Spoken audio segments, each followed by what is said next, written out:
News watch 18 में सभी दर्शकों का बहुत बहुत स्वागत है और मैं यहाँ पर मौजूद हूँ Gorakhpur literary fest. Literary fest का मतलब ये होता है कि यहाँ पर साहित्य से जुड़े हुए पुरोधा लोगों को यहाँ पर बुलाया जाता है, पत्रकारिता से जुड़े हुए शीर्ष पे जो लोग खड़े हैं उनको बुलाया जाता है। तो उन्हीं लोगों का एक तरीके का एक शब्द संवाद यहाँ पर हो रहा है और मैं यहाँ पर खड़ा हूँ यहाँ पे बुक स्टॉल पे।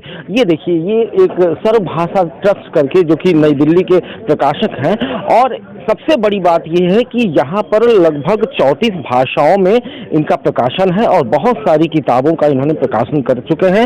और सबसे बड़ी बात है कि ये उभरते हुए जो भी लेखक हैं जिनकी रचनाएं कहीं छपने के लिए लोग मतलब परेशान होते हैं और वो छप नहीं पाती हैं, तो उनके लिए है जो कहीं ना कहीं से हारे हुए हैं और बहुत ही कम पैसों में और बहुत ही उम्दा तरीके से सारी चीज़ें करके और सारी उसको उनकी रचनाओं को संग्रहित करके और इनका प्रकाशन करते हैं। और सबसे बड़ी बात है कि साहित्य में हिंदी साहित्य की बात की जाए तो एक साधना के तौर पर हमारे साथ केशव मोहन पांडे खड़े हैं जिन्होंने एक साधना के तौर पर हिंदी साहित्य की कई सालों से सेवा की और बतौर इस समय वो प्रकाशक का काम कर रहे हैं। नई दिल्ली से हम उनसे बात कर रहे हैं, वो इस लिटरेरी फेस्ट में आए हैं। बहुत बहुत स्वागत है केशव मोहन जी आपका। धन्यवाद बहुत बहुत धन्यवाद। कई मंचों पे आपने इनको देखा होगा, कई बड़े नेशनल चैनल पे इनके मतलब कार्यक्रम आए हैं, इनसे भेंटवार्ता हुई है और कई पुरस्कार के मतलब ये विजेता भी रहे हैं। हम ये जानना चाहेंगे कि कैसा लगा, कैसा रहा ये माहौल शब्द संवाद के रूप में गोरखपुर लिटरेरी फेस्ट का। गोरखपुर तो अपनी धरती है, अपनी मिट्टी है और यहाँ आकर के अपने घर में आकर के जो अपनापन अनुभव होता है, सच में वो अनुभव हुआ। और मैं पिछले साल भी आया था, इस साल भी आया और बहुत ही अच्छा लग रहा है। यहाँ पर बहुत ही सकारात्मक ऊर्जा की अनुभूति हो रही है।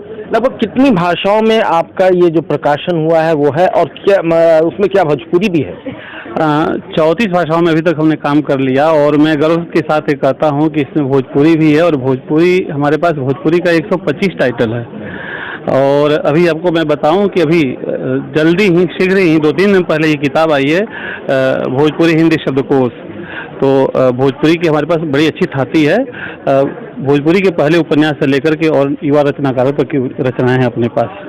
बात की जाए अगर रचनाकारों की तो और बात की जाए अगर मीडिया की तो मेन एक्सट्रीम मीडिया थोड़ा सा इस समय जो है वो सरकार के खिलाफ या कहीं दबाव में कुछ बहुत ज़्यादा कुछ लिख पढ़ नहीं पा रहा है या बोल नहीं पा रहा है। क्या माना जाए कि अभी वो मंच साहित्यकारों में या व्यंगकारों में या कविताओं के माध्यम से अभी वो चीज़ बचा हुआ है कि सरकार को भी कटघरे में खड़ा कर सके और उनकी आलोचना कर सके? साहित्यकार हमेशा प्रतिपक्ष में रहता है और उसकी लेखनी कभी दबती नहीं है। जिस साहित्यकार की लेखनी दब गई वह साहित्यकार कैसा? साहित्यकार हमेशा स्वतंत्र रहता है और इसी विचार से लिखता है। निश्चित ही साहित्यकार सदा स्वतंत्र रहा है, तो स्वतंत्र रूप से लिख भी रहा है आज भी। जैसे ये बताइए कि इतने सारे मतलब रचनाकार आपसे मिलते हैं और लेखक मिलते हैं, उसमें कई युवा भी होंगे, तो क्या आप उनको एक ऐसा प्लेटफॉर्म देंगे कि यार लिखता तो मैं बहुत अच्छा हूँ, ऐसा सबको लगता है और कुछ लोग जब अप्रिशिएट करते हैं तो उनका मनोबल बढ़ता भी है, तो ऐसे में लेकिन पैसे बहुत ज़्यादा नहीं हैं, तो आपका ये जो प्रकाशन है क्या उनके लिए आगे आएगा जो कहीं ना कहीं हारे हुए हैं लेकिन हाँ उनकी लेखनी में एक बहुत दम है और बहुत बड़े कलमकार हैं वो? हाँ, हमारे यहाँ ट्रेडिशनल पब्लिशिंग होती है, हमारे यहाँ नेशनल पब्लिशिंग हो रही है। अगर कलम में दम है तो हमारी जो समीक्षा टीम है समीक्षा करती है और हम फ्री में एक पुस्तकें प्रकाशित करते हैं और किताबें बिकती हैं तो उन्हें रॉयल्टी भी दी जाती है। ये हमारी की एक परंपरा भी है और हम इसका निर्वाह कर रहे हैं। अंत में ये जानना चाहेंगे कि गोरखपुर में आपका मतलब कई सालों से नाता रहा है और फिर आप जब यहाँ पे एक स्कॉलर थे, छात्र थे, तब आपको गोरखपुर दिखा और आज आप एक प्रकाशक हो चुके हैं, बाकायदा आप पढ़ाते भी हैं, लिखते भी हैं, तो अब कैसे इस गोरखपुर को देख रहे हैं और क्या कहना चाहेंगे? सच में अब बहुत मज़ा आ रहा है गोरखपुर। मुझे लग रहा है कि उस समय जो आंखों में स्वप्न था आज वो स्वप्न साकार नजर आता है अपने गोरखपुर में। और गोरखपुर का विकास, गोरखपुर की प्रगति ऐसे ही होती रहे, यह ईश्वर से प्रार्थना भी है, दिल से दुआ भी है। बहुत बहुत धन्यवाद। तो अभी हमारे साथ थे युवा प्रकाशक।